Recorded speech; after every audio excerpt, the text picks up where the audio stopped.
প্রথম কথা, ঈমান কাকে বলা হয়? ঈমান বলা হয় আল ঈমানু হুয়া তাসদীকু মা জাআ বিহি নবী সাল্লাল্লাহু আলাইহি ওয়াসাল্লাম।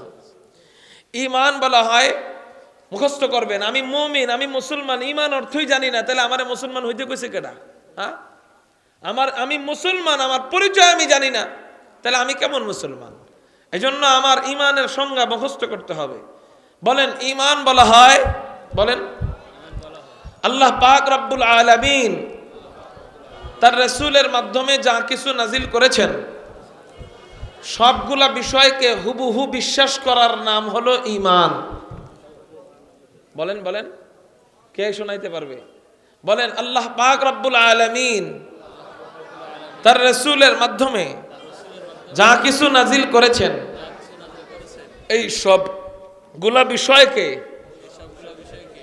হুবহু বিশ্বাস করার নাম হলো ঈমান। মুহতারাম হাজিরিন, আল্লাহ যেটা হালাল নাজির করছেন, হালালকে হালালই মানতে হবে, হারামকে হারামই মানতে হবে। কোনো ব্যক্তি যদি হারামকে হারাম হিসাবে না মানে, হারামকে অস্বীকার করে হালাল বলে অথবা বলতে চায়, মনে মনে ভাবে এটা হারাম, এটা মানি না। যেমন অনেক সভাপতিরা, মসজিদের সভাপতি, সুদ হারাম এটা মানে না, ঠিক না ভাই? ঠিক বলে, এটা না মানলে অস্বীকার করার সাথে সাথে সে অটো কাফের হয়ে যাবে। চিৎকার দিয়ে বলেন নাউজুবিল্লাহ। তাহলে ঈমান বড় ডেঞ্জারাস বিষয়। ঈমান কাকে বলা হয়? আল্লাহ যা নাজিল করেছেন নবীজির মাধ্যমে, সেটা হালাল হোক আর হারাম হোক, ওইটা হালাল হলে হালাল হিসেবে, হারাম হলে হারাম হিসেবে বিশ্বাস করার নাম ঈমান। মনে থাকবেন ঈমান কাকে বলা হয়। তাইলে আপনাদেরকে এবার পরীক্ষা করি, বলেন তো কোন ব্যক্তি পর্দা না করলে মুসলমান থাকবে নাকি থাকবে না? পরীক্ষার উত্তর হইল কি হইল না সাথে সাথে জানাইতে হয় না, একটু পরে জানাইতে হয়। প্রথমে সবাই উত্তর দেন, যদি কেউ পর্দা না করে মুসলমান থাকবে কি থাকবে না? যারা বলতেছেন থাকবে না তারা বলেন শুধু, আর যারা বলতেছেন থাকবে তারা একটু পরে বলেন। শুধু থাকবে না বলতেছেন কারা, তারা বলেন। যদি কেউ পর্দা না করে সে কি মুসলমান থাকবে কি থাকবে না? আচ্ছা, থাকবে না বলছেন এই ভাগ। এখন থাকবের পক্ষে কারা, তারা বলবেন। যারা বলতেছেন পর্দা না করলে মুসলমান থাকবে, তারা কারা? হাত উঠান। তার মানে দুজনের মাঝখানে একটা ঝামেলা আছে, দুনো গ্রুপের মাঝখানে। পর্দা না করলে মুসলমান থাকবে না বিষয়টা এমন নয়, পর্দা না করলে মুসলমান থাকবে। পর্দা না করলে মুসলমান, এবার বলেন পর্দা যদি না করে মুসলমান থাকবে কি থাকবে না? থাকবে। যদি পর্দাকে অস্বীকার করে তাহলে মুসলমান থাকবে কি থাকবে না? হ্যাঁ, বুঝতে পারছেন? তাহলে এবার আপনাদেরকে দ্বিতীয় প্রশ্ন, পরীক্ষা। এটা একটা ক্লাস না, তো ক্লাসের পরীক্ষা নিতে হয় না? যদি কোনো ব্যক্তি নামাজ পড়ে সে নামাজি, যদি কেউ নামাজ না পড়ে সে কি মুসলমান থাকবে কি থাকবে না? থাকবে। কিন্তু যদি কেউ ফরজ নামাজকে অস্বীকার করে সে কি মুসলমান থাকবে কি থাকবে না? কথাটা বুঝতে পারছেন তো? তাহলে আলহামদুলিল্লাহ। এবার আসেন, কোন ব্যক্তি যদি গীবত, বুঝেন, কোন ব্যক্তি যদি গীবত না, কোন ব্যক্তি গীবত হারাম, গীবত কি হারাম এই কথাকে অস্বীকার করে, মানে এই গীবত হারাম, কেউ যদি গীবত করে ফেলে মুসলমান থাকবে কি থাকবে না? থাকবে। কিন্তু যদি গীবতকে হারাম মনে না করে তাহলে মুসলমান থাকবে কি থাকবে না? হ্যাঁ, এই জন্যই নবীজি বলছেন আল গীবাতু আসাদ্দু মিনাজ জিনা, গীবত জিনা থেকেও ভয়ঙ্কর। কেন এটা বললেন? যখন হাদিস পড়ছি তখন বুঝি নাই, পরবর্তীতে যখন উস্তাদ হইলাম হাদিসের তখন গবেষণা করতে যেয়ে বুঝছি যে গীবত আবার জিনার থেকে ভয়ঙ্কর কেমনে হয়। একজনে গীবত যদি করে তাকে তো মাইরে ফেলার হুমকি নাই, কিন্তু ইসলামী রাষ্ট্র যদি পরিচালনা করতে থাকে, ইসলামী রাষ্ট্র চলে, তাহলে ওখানে জিনা করলে তাকে কি করতে হয়? কতল করতে হয়। তাহলে মোহতারাম হাজিরিন, বাস্তবে তো জিনা ভয়ঙ্কর, গীবত কম ভয়ঙ্কর, কিন্তু নবীজি বললেন গীবত জিনার থেকে ভয়ঙ্কর। কারণ কি? বলে কারণ হলো জিনাকে মানুষ গুনাহ মনে করে করে, আর গুনাহকে গুনাহ মনে করে করলে গুনাহ হয় মাগার কাফের হয়।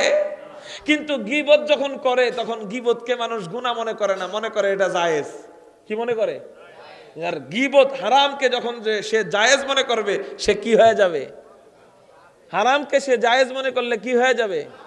এই জন্যই নবীজি বলছেন আল গীবাতু আসাদ্দু মিনাজ জিনা, গীবত জিনা থেকেও মারাত্মক ডেঞ্জারাস। মুহতারাম হাজিরিন, তাহলে বোঝা গেল আল্লাহ যেটা হালাল হালাল হিসেবে নাজিল করছেন সেটাকে হালালই মানতে হবে, হারামকে হারামই মানতে হবে। সেটাকে যদি আমি না মানি জিনার থেকেও ভয়ঙ্কর কুফরি হয়ে যাবে। জিনা তো কুফরি না, কুফরি, কিন্তু হারামকে অস্বীকার করলে কি হয়ে যাবে? তাহলে ঈমান চিনলাম, ঈমান চিনলাম তো আলহামদুলিল্লাহ। 2 নাম্বার, ঈমান কাদের মতো আনবো? আল্লাহ বলতেছেন আমিনু কামা আমানান নাস, তোমরা ঈমান আনবা সাহাবায়ে কেরামদের মতো। বলেন কাদের মতো? সাহাবায়ে কেরামদের ঈমান কেমন ছিল? সাহাবায়ে কেরামদের ঈমান কেমন? হযরত হারাম বিন মিলহান যুদ্ধের ময়দানে গেছেন, হারাম বিন মিলহানের গলার মধ্যে অস্ত্র ধরে হারাম বিন মিলহান চিৎকার দিয়ে বইলা ওঠেন ফুস্তু রাব্বিল কাবা, ফুস্তু রাব্বিল কাবা, কাবার রবের কসম আমি রক্ত দিয়া বিজয়ী হয়ে গেলাম। এই হলো সাহাবায়ে কেরামদের ঈমান। আর আমাদের ঈমান কেমন? আমাদের ঈমান হলো জিহাদ জিহাদ জিহাদ চাই, জিহাদের সময় আমি নাই। এই হলো আমাদের ঈমান। আর সাহাবায়ে কেরামদের ঈমান কেমন? হযরত হারাম বিন মিলহানের পিঠের মধ্যে বর্ষা মারা হয়, ওনার রক্ত, নিজের রক্ত নিজে চোখের সামনে এই না, চিৎকার দিয়ে বইলা ওঠেন ফুস্তু রাব্বিল কাবা, ফুস্তু রাব্বিল কাবা, কাবার রবের কসম আমি দ্বীনের জন্য রক্ত দিয়া কামিয়াব হয়ে গেলাম। ওই কাফের মনে মনে চিন্তা করে জীবনে কত মানুষকে মারলাম, জীবনে কত মানুষকে হত্যা করলাম। কেউ মারা যাওয়ার সময় এই কথা বলে না, মারা যাওয়ার সময় কেউ নিজেকে বিজয়ী ভাবেনি। বলেন, মারা যাওয়ার সময় মানুষ বলে, খুনির কাছে বলে ভাই আমারে মাফ করে দাও, মাফ করে দাও, ও ভাই আমার জীবন ভিক্ষা দাও, আমার জান ভিক্ষা দাও, ও ভাই আমারে মাইরো না। মারা যাওয়ার সময় এই জাতীয় শব্দ বলে, কিন্তু ওই সাহাবী যখন মারা যায় বারবার বলে ফুস্তু রাব্বিল কাবা, ফুস্তু রাব্বিল কাবা, কাবার রবের কসম আমি দ্বীনের জন্য রক্ত দিয়া কামিয়াব হয়ে গেলাম। আল্লাহু আকবার। ওই কাফের চিন্তা করে জীবনে কত মানুষকে মারলাম, মারা যাবার সময় কেউ নিজেকে বিজয়ী বলে না। যে বেঁচে যায় সে বিজয়ী, যে মারা যায় সে তো পরাজিত। কিন্তু ওই সাহাবী মারা যাওয়ার সময় বারবার নিজেকে বিজয়ী কেন বলে? এই প্রশ্নের উত্তর আমার জানতে হবে।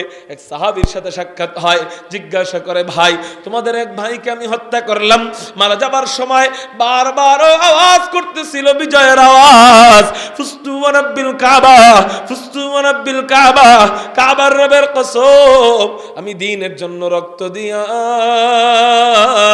কামিয়াব হয়ে গেলাম। ও ভাই আমাকে তুমি জয় পরাজয় শিখাও। ও মারা যাওয়ার সময় নিজেকে বিজয়ী কেন বলে? আমার তো বুঝে আসে না, আমাকে বুঝাও। ওই সাহাবী বলে চলো তোমাকে নবীজির কাছে নিয়ে যাই। নবীজির কাছে না হয় প্রশ্ন করা হয়, ওগো মুহাম্মদ তোমার এক সাহাবীকে আমি হত্যা করলাম, জীবনে কত মানুষকে মারলাম, মারা যাবার সময় কেউ নিজেকে বিজয়ী বলে না, সময় বারবার বিজয়ের আওয়াজ উচ্চারণ করে ফুস্তু রাব্বিল কাবা বলে। ও মুহাম্মদ বলো জয় পরাজয় কাকে বলে? নবীজি বলেন ও মিয়া রে, জয় পরাজয় কাকে বলে শুইনা নাও, শুইনা নাও। জয় পরাজয় তোমরা মনে করো মারা গেলে বুঝি পরাজিত, বেঁচে গেলে বুঝি বিজয়ী, কিন্তু আমরা জয় পরাজয় মরণ দিয়া মিলাই না, আমরা জয় পরাজয় যুদ্ধ দিয়া মিলাই না, আমরা জয় পরাজয় মিলাই ঈমান দিয়া। আমরা যখন ঈমান নিয়ে বাঁচি, ঈমান নিয়ে কবরে যাই, ঈমান নিয়ে মাওলার সামনে দাঁড়াই, তখন ওই ওয়ালা তাহিনু ওয়ালা তাহজানু ওয়া আনতুমুল আলাউন ইন কুনতুম মুমিনিন, মুসলমানদের নামের আগে পরে পরাজিত বলে কোনো শব্দ নাই। ও মেরে মুহতারাম ভাইও, আল্লাহ পাক রব্বুল আলামিন এই তো সাহাবায়ে কেরামদের এই ঈমানকে কবুল করছেন। মারা যাওয়ার সময় বাবা গো মা গো বইলা চিৎকার দেয় না, মারা যাওয়ার সময় বলে না ভাই আমাকে তুমি ছেড়ে দাও, মারা যাওয়ার সময় বলে ফুস্তু রাব্বিল কাবা, কাবার রবের কসম আমি দ্বীনের জন্য রক্ত দিয়া বিজয়ী হয়ে গেলাম। এই ঈমান আল্লাহ এমন কবুল করছেন যে আমাদের জন্য কোরআনুল কারীমের আয়াতে নমুনা হিসেবে রাইখা দিয়েছেন, তোমরাও ঈমান আনবা। আওয়ামী লীগের মতো ঈমান কয় না, বিএনপির মতো ঈমান কয় না। না, কেমন ঈমান? কামা আমানান নাস, আমার সাহাবায়ে কেরাম যেমন ঈমান এনেছে তোমরাও তেমন ঈমান আনো। ওই ঈমানের বিনিময়ে আমি আল্লাহ কথা দিলাম তোমাদেরকে দুনিয়া আখিরাতে সম্মানী বানাইয়া দিব। তাইলে 2 নাম্বার অপশন বুঝলাম। ঈমান কাদের মতো আনতে হবে? উত্তর দেন। সবার উত্তর পাই নাই। 2 নাম্বার অপশন, 2 নাম্বার ঈমানের 2 নাম্বার কথা। ঈমান কাদের মতো আনতে হবে বলেন? ঈমান নিয়ে 3 নাম্বার কথা, ঈমান আনলে আল্লাহ আমাদেরকে সম্মানী বানাইবেন কিভাবে? বলে সম্মানী আল্লাহ 2 ভাবে বানাইবেন। একটা হলো দুনিয়ায়, আর একটা হলো আখিরাতে। দুনিয়াতে আল্লাহ ঈমানের বিনিময়ে কেমন সম্মানী বানাইবেন? আল্লাহ আয়াত বলেন, ওয়ালা তাহিনু ওয়ালা তাহজানু ওয়া আনতুমুল আলাউন ইন কুনতুম মুমিনিন। তোমরা যদি ঈমান নিয়ে বাঁচো, ঈমান নিয়ে দুনিয়াতে চলাফেরা করো, ঈমান নামক অস্ত্র নিজের কাছে রাখো, আমি আল্লাহ কথা দিলাম তোমাদেরকে আমি সান্ত্বনার বাণী শুনাইলাম। ও বান্দারা, ওয়ালা তাহিনু ওয়ালা তাহজানু, তুমি নিরাশ হয়ো না, তুমি টেনশন করো না। ওয়া আনতুমুল আলাউন, আমি আল্লাহ কথা দিলাম তোমাকে বিজয়ী করব। ইন কুনতুম মুমিনিন, যদি তুমি ঈমানদার হও। চিৎকার দিয়ে বলেন সুবহানাল্লাহ। আল্লাহ আমাকে দুনিয়াতেও বিজয় দান করবেন। বলেন বিজয় হওয়া সম্মানী না অসম্মানী? আল্লাহ আমাকে বিজয়ের ঘোষণা দিচ্ছেন ঈমানের বিনিময়। এই ঈমানের বিনিময় হযরতে ওমর বিজয় হয়, যেই অস্ত্রের বিনিময়, সেই অস্ত্রের নাম হলো ঈমান। হযরতে উসমান বিজয়ী হয়, হযরতে মুহাম্মদ বিন কাসেম বিজয়ী হয়, সুলতান সালাহউদ্দিন আইয়ুবী বিজয়ী হয়, সুলতান মাহমুদ গজনবী বিজয়ী হয়, শেখুল হিন্দ মাহমুদ হাসান দেওবন্দি বিজয়ী হয়, হাজী আমদাদুল্লাহ মুহাজিরি মক্কি বিজয়ী হয়, রশিদ আহমদ গঙ্গুহি বিজয়ী হয়, কাসিমুল খায়রাত ওয়াল উলুম কাসিম নানুতুবি রাহমাতুল্লাহি আলাইহি বিজয়ী হয়, শেখুল হিন্দ মাহমুদ হাসান দেওবন্দি বিজয়ী হয়, মোল্লা মাহমুদ রহমতুল্লাহি আলাইহি ওই যে বিজয়ী হয়। এই জন্যই তো মোল্লা মাহমুদ একজন ছাত্র নিয়ে শুরু করছিল দেওবন্দ মাদ্রাসা। একজন উস্তাদ হলেন শেখুল হিন্দ মাহমুদ হাসান দেওবন্দি। ওই ঈমান নিয়ে পড়ানো শুরু করছে, সাহাবী মাওলা ঈমান নিয়ে দর্শ শুরু করছে। আল্লাহ এমন বিজয় দান করছেন, এখন দুনিয়ার আনাচে কানাচে যেখানেই যান, আমেরিকার ওয়াশিংটনের কাছেও আল্লাহ পাক রব্বুল আলামিন দেওবন্দীদের মাদ্রাসা চালু কইরা দেয়। ওয়ালা তাহিনু ওয়ালা তাহজানু ওয়া আনতুমুল আলাউন ইন কুনতুম মুমিনিন। আবহকাল থেকে যারাই বিজয় হয়ে আসতেছে একটাই অস্ত্রের বিনিময়, সেই অস্ত্রের নাম হলো ঈমান। চিৎকার দিয়ে বলেন সুবহানাল্লাহ। এই হলো দুনিয়ার বিজয় আর আখিরাতের বিজয় ঈমানের বিনিময়। আখিরাতের সম্মান ঈমানের বিনিময় কি? বলে আল্লাহ বলেন আখিরাতে সর্বোচ্চ সম্মান। আল্লাহ আরেক আয়াতে বলেন ইন্নাল্লাযীনা আমানু ওয়া আমিলুস সলিহাত কানাত লাহুম জান্নাতুল ফিরদাউসি নুজুলা। আল্লাহ পাক রব্বুল আলামিন বলেন ঈমান আনার পরে যারা সৎ কাজগুলা করে যাবে, আমি আল্লাহ ঘোষণা দিলাম, আমি আল্লাহর কাছে 8 জান্নাত, 8 জান্নাতের সবচেয়ে বড় জান্নাত যেইটা, ওই জান্নাতের স্বাদ হলো আমার আরশে আজিম। ওই জান্নাতে থাকবে নবী রাসূলগণ। পাক্কা ঈমানদারকে আমি আল্লাহ জান্নাতুল ফিরদাউস দিয়া দিব। চিৎকার দিয়ে বলেন সুবহানাল্লাহ। তাহলে বলেন আয়াতের মধ্যে আল্লাহ কয় অংশ বলছেন বলেন? 1 নাম্বার ঈমান, 2 নাম্বার ইলম। তাহলে ঈমান নিয়ে সংক্ষিপ্ত একটা ধারণা পাইলাম কিনা? পাইলাম নি? এবার প্রশ্ন, বলেন ঈমান কাকে বলা হয়? 1 নাম্বার প্রশ্ন বলেন, নিজের ভাষায় যেটা আসে বলেন, নিজের ভাষায় বলেন, বলেন যা আসে বলেন। আল্লাহ যা নাজিল করছেন হুবহু বিশ্বাস করার নাম মন থাকবো নি? বুঝলে যেহেতু 2 মিনিট পরে সবাই মিলে বলি ঈমান কাকে বলা হয়?